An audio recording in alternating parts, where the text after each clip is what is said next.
محترمو تاسو ته سیټ ته یو ویډیو ښکاري چې د واده ګاډي را روان دي، جنج را روان دی، او بل طرف ته به تاسو ته ښکاري چې یاره جنازې کټ خلکو اغوستی دی او جنازه وړي.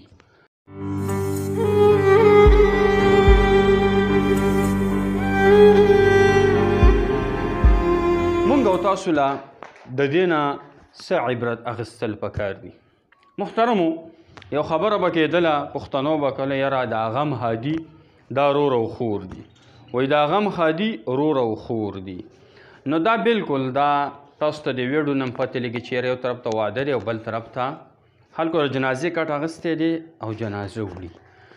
نو دا خو اټل فیصله ده، کل نفس ذائقة الموت، هر زیروح ساواله دا به د مرګ هغه مزه دا به سکي.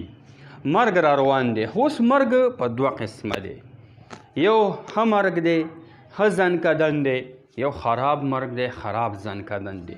نو ما او تا به دا خپل مرګ څنګه ښایسته کوو، آخرت به څنګه ښایسته کوو، او بل طرف ته دا خبره د محترمو چې ما او تا به د دنیا کې د مرګ دپاره تیارې دا به د کلي نه شروع کوو. په دې ته خبره کوم. محترمو په مونږ او تاسو باندې دنیا کې دا زندگی روانه ده، وخت دې تیریږي، یو سیکنډ یو منټ ډېر اهم دی.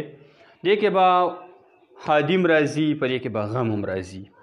خو اوس دې کې هغه کسان کامیاب دي، د هغه کسانو مرګ ښایسته. اول درته په دې باندې خبره کوم چې د چا د الله سره تعلق دی او کوم سړی د رسول الله صلی الله علیه و آله وسلم مبارک په طریقو روان دی، دا سړی کامیاب دی. اوس هغه سړی چې په خپل خواهش باندې روان دی او دا د خپل خواهش او د خپل چې کم نفس دی د هغې مطابق زندگی تیروي، دا سړی ناکامه دی. دلته کې موږ او تاسو وګورو، موږ او تاسو باندې چې اکثره هادي راشي، نو موږ او تاسو بیا د الله نافرماني پکې کوو. دا مقصد پکې دا دی. په هغې کې چې کوم دی نن سبا خلک لکه دا ډول او دغه شان ټیپونه او دا ګانې بجانې دا پکې خلک لګوي، د دې نه ما او تا توبه وباسو. یو خبره خو دا ده، نن سبا خو پکې غټې مجلسونه به کېږي، میلسې شولې او دغه نور خلک پکې خلک راولي چې کم ګډا واله دي. د دې نه پکې موږ او تاسو ځان وساتو. واده موږ د سنت په طریقه باندې کوو، نو واده هم ستا دپاره بیا د ثواب ګرځي. داسې پکې نه کوو چې یاره موږ او تاسو پکې الله خفه کړو. یو میسج خو دا دی.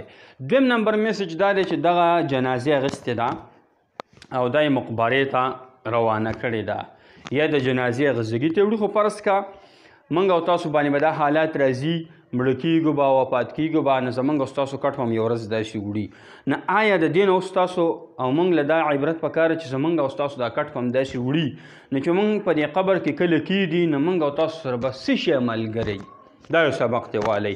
نو موږ او تاسو محترمو نیک اعمال ملګري، ذکر ډېر کوئ، تلاوت ډېر کوئ، او خپل ژوند دا د الله نه قربان کوئ او د رسول الله صلی الله علیه و آله وسلم د طریقو نه قربان کوي، د هغه په طریقو باندې خپل زندگی تېروه، نو دا قبر به ستا ښایسته کېږي. نو موږ او تاسو له پکار دي محترمو چې خپله هادي دا د سنت طریقو مطابق کړو، خپله هادي او خپل غم په هغې کې چې کم دی نو که غم هم په تا راغلی چې د رسول الله مبارک په غم کې څه طریقه وه هغه ما ورته اپنو. ما به خپله د خلکو نه اورېدلي دي، خلکو راته ویلي کور کې مړي شوي نو داسې پکې ډېرې اوتې بوتې خبرې پکې کوي، نعوذ بالله، الله جل شانه پسې خبرې حل کړي دي او دغه شان نور هم اوتې بوتې وایي. نو دغه هم حقه لار ده. موږ جنازه یې په دې اعلان کې وایو لکه پلان کې به حق رسېدلی، دا حقه لار ده. خامخا ټول خلک دې روان دي. شکر په دې وباسي چې الله مسلمانان فدا کړي او د مرګ نه مخکې د مرګ تیاری وکړي. محترمو دغه یو میسج در کوم چې د مرګ نه مخکې د مرګ تیاری وکړي، خپله هادي دا هم د سنت طریقو مطابق کا او د مرګ نه مخکې د مرګ تیاری وکړه. خپل اولاد کې عالمان حافظان د قرآن تلاوت ډېر کوئ، دغه پکې جوړ کا او ذکر ډېر کوه او د الله سره تعلق برابر کا چې ستا یو سیکنډ هسې تیر نشي، د الله په ذکر کې ستا نه وخت تیر شي او په رسول الله صلی الله علیه و آله وسلم مبارک باندې درود شریف ما ورته ډېر ډېر وایو. الله جل شانه به د دې اجر او ثواب راکوي.